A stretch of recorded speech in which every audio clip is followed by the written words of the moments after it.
سلام دوستان، بیاین با هم دیگه نان تست کدو حلوایی با خمیر ترش درست کنیم. یک نان بسیار خوش عطر، خوش طعم، کم شیرین و خوش بافت. پوره کدو حلوایی و شکر رو با هم مخلوط می کنم. جایگزین شکر میتونه عسل باشه. 40 گرم شکر داشتم، میتونم به جاش 60 گرم عسل بریزم.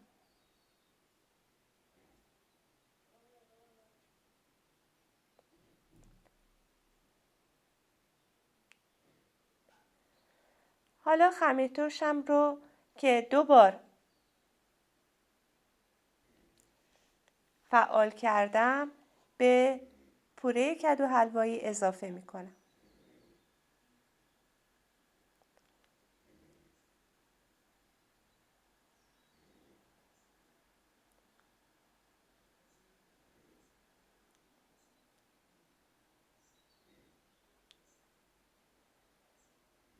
و کاملا با لیسک مخلوط می کنم.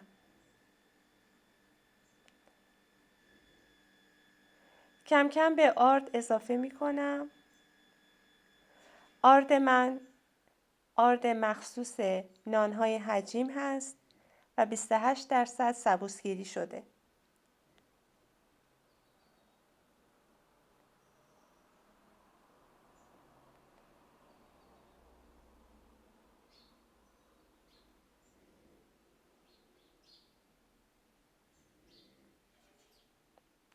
توجه داشته باشید که با آردهایی مثلا مثل آرد بربری یا آرد نونوایی سنگکی اصلا نمیشه نانهای حجیم رو درست کرد.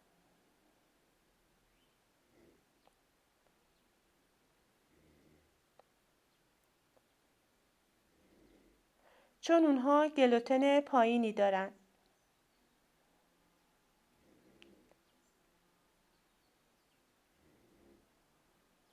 و نمیتونن گازهای داخل خمیر رو در خودشون نگه دارن.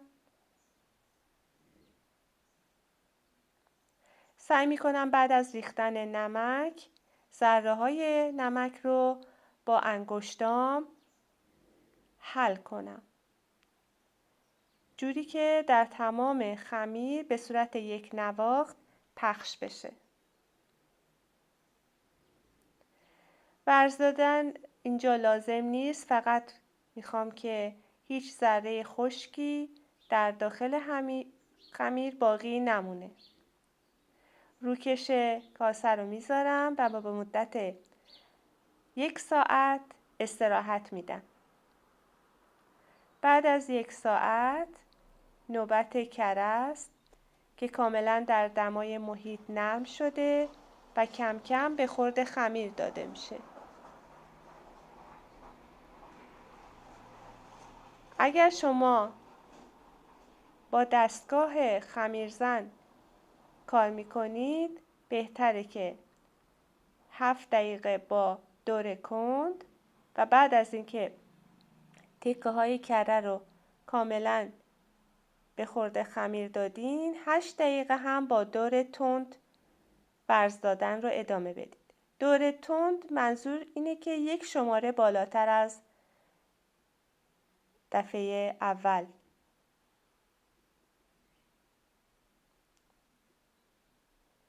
نه اینکه خیلی دوره خیلی تند منظورم نیست.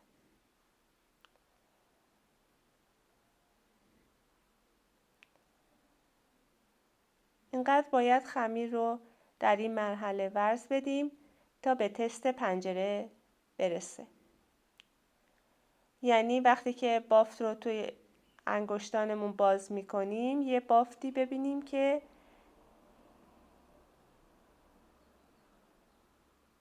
بدون پارگی باشه و کاملا لطیف.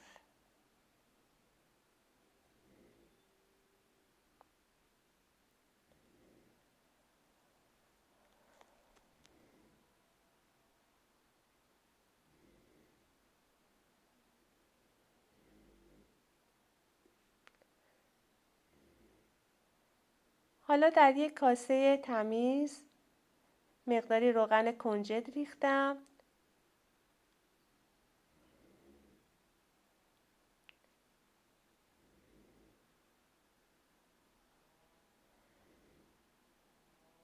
و خمیرم رو به اون منتقل میکنم.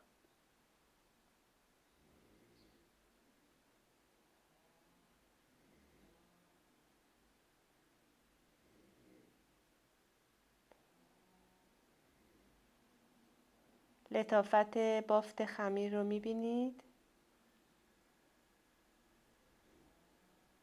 چند بار خمیر رو تا میزنم و برمیگردونم در کاسه.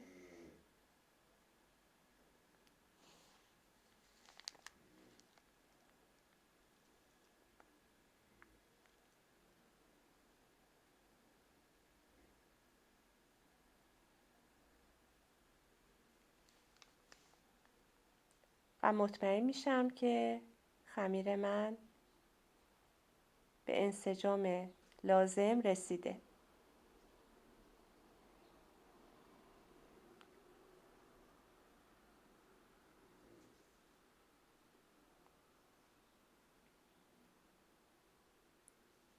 یه مقدار از خمیر رو داخل یه ظرف شیشه‌ای کوچیک ریختم.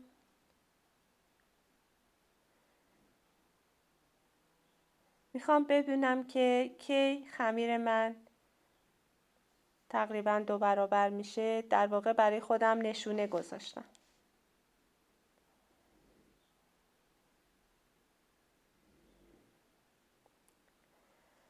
دو ساعت استراحت میدیم به خمیر. بعد از 1 ساعت یک مرحله استرچ اند فولد انجام میدیم. یعنی خمیر رو از گوشه ها به بالا کشیده و به وسط تا میزنم. با دستی که مرطوب باشه.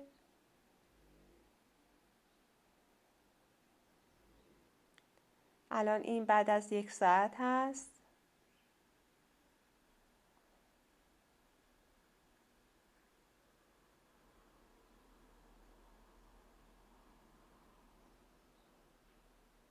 و خمیر رو میچرخونم.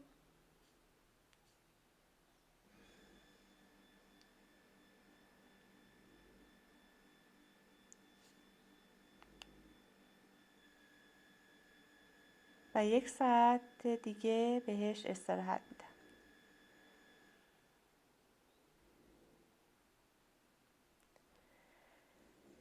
این هم قالب تست من هست که کمی با روغن مایع چربش میکنم به صورت کامل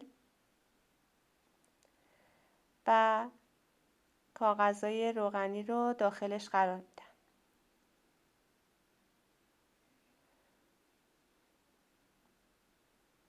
جوری که قسمت شفاف کاغذ روغنی به رو باشه. بعد از اینکه کاغذ روغنی رو داخلش گذاشتم دوباره لازمه که روی اونها هم دوباره چرب بشه.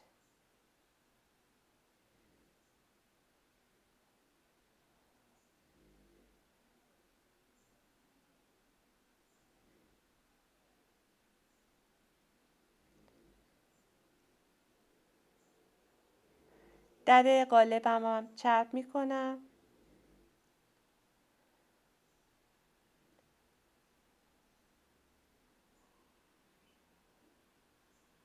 روی خمیر کمی آرد میپاشم و خمیر رو به سطح کار برمیگردونم.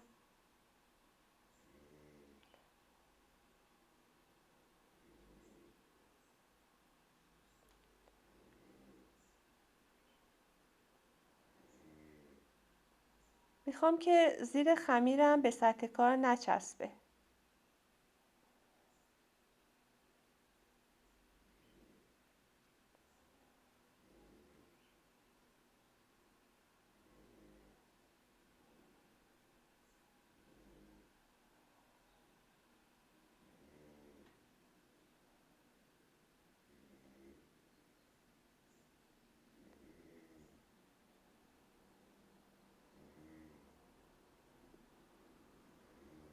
سعی میکنم خمیر رو گرد کنم.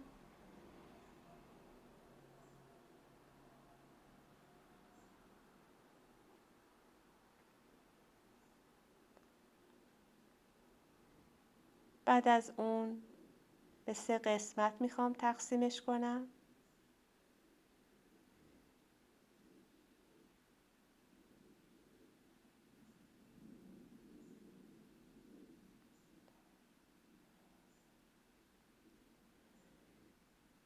و هر قسمت ابتدا دوباره گرد میشه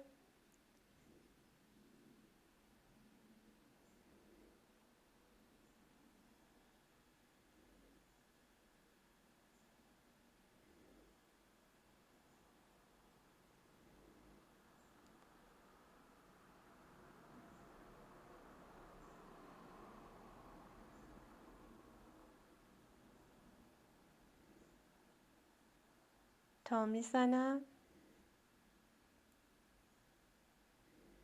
و رولش میکنم.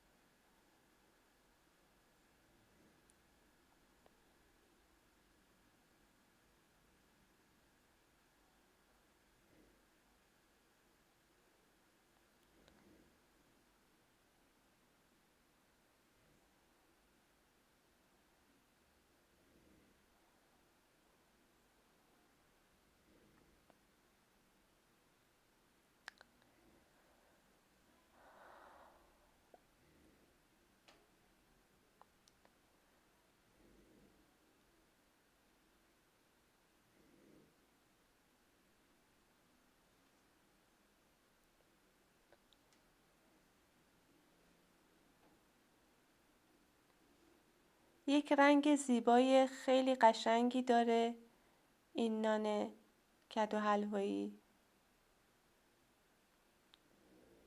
کاملا طبیعی این رنگ. و البته خواص کدو حلوایی هم که بسیار زیاده. و اگر نون ما هم خمیر ترش باشه که دیگه به قول معروف فبها.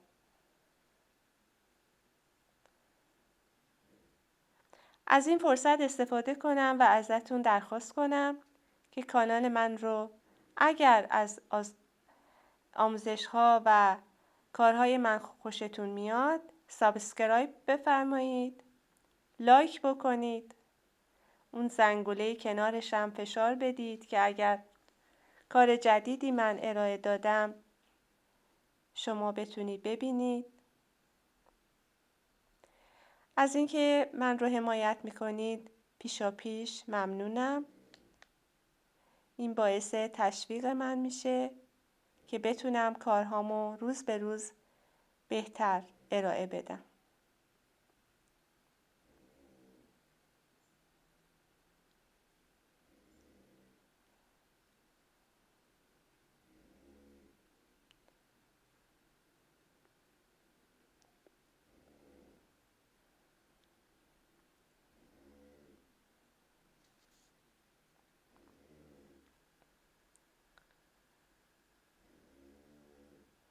حالا در قالبم رو میذارم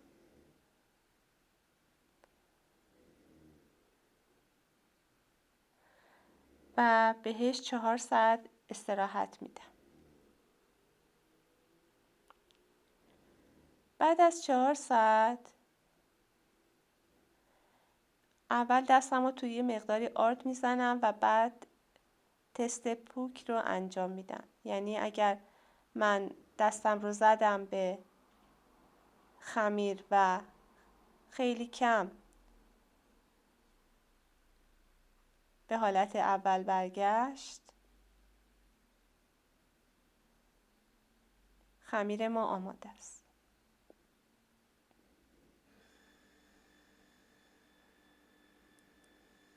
میخوام با زرده تخم مرغ و یک مقدار روغن مایه یه رومال روی نونم بزنم که خوش رنگ تر بشه.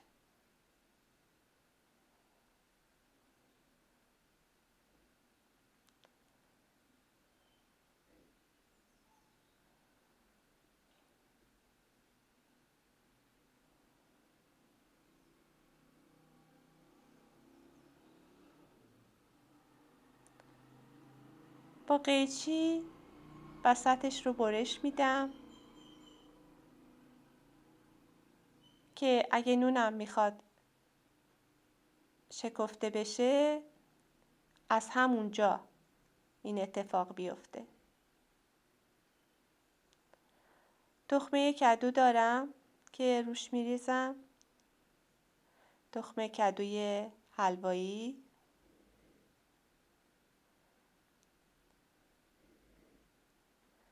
اینم شیشه من هستش که قبلا گذاشته بودم که اگه 2 برابر شد متوجه بشم، که الان در شیشه هم 2 برابر شده نون من.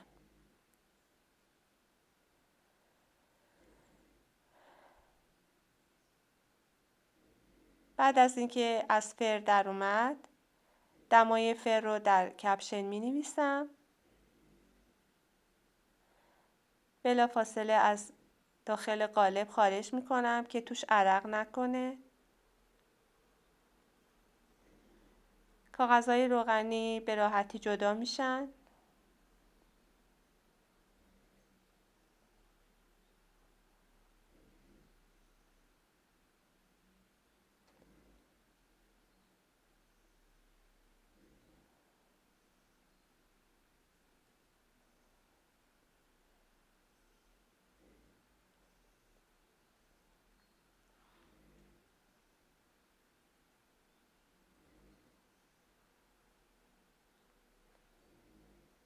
یه نون فوق‌العاده خوشمزه است با طعمی به یاد ماندنی.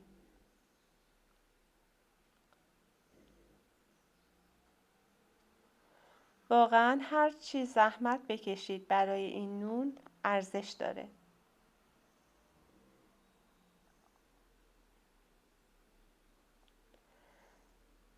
من قبلا هم با دستور 2 برابر شده مثل این درست کرده بودم در 2 تا قالب 20 در 10 در 10 که ویدیوی شورتش در کانال یوتیوب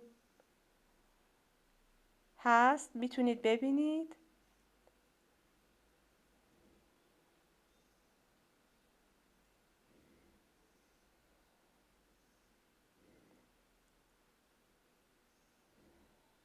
اینم نون تست من.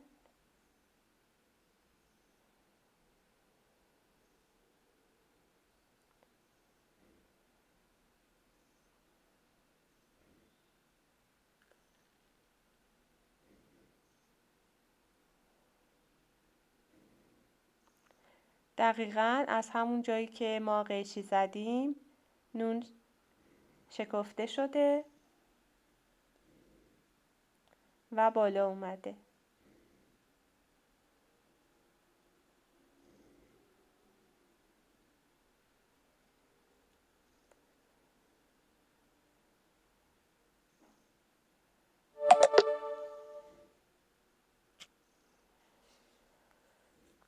بعد از اینکه نون کاملا سرد شد با چاقو برقی برش میزنم.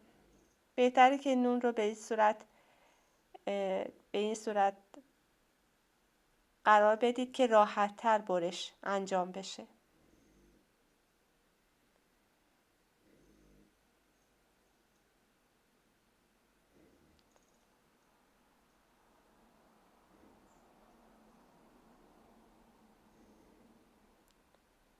چاقو برقی خیلی برای نونهای تست لازمه و برش‌های ما رو یک نواخت عین بیرون انجام میده.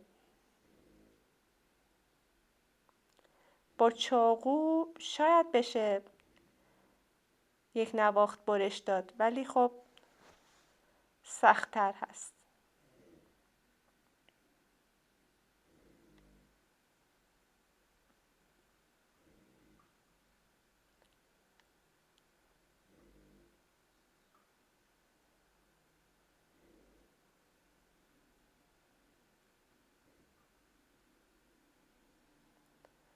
این هم نونهای من آماده برای استفاده. این نونها برای صبحانه بسیار عالی و خوش‌طعم میشه. بافتش را هم که ملاحظه بفرمایید.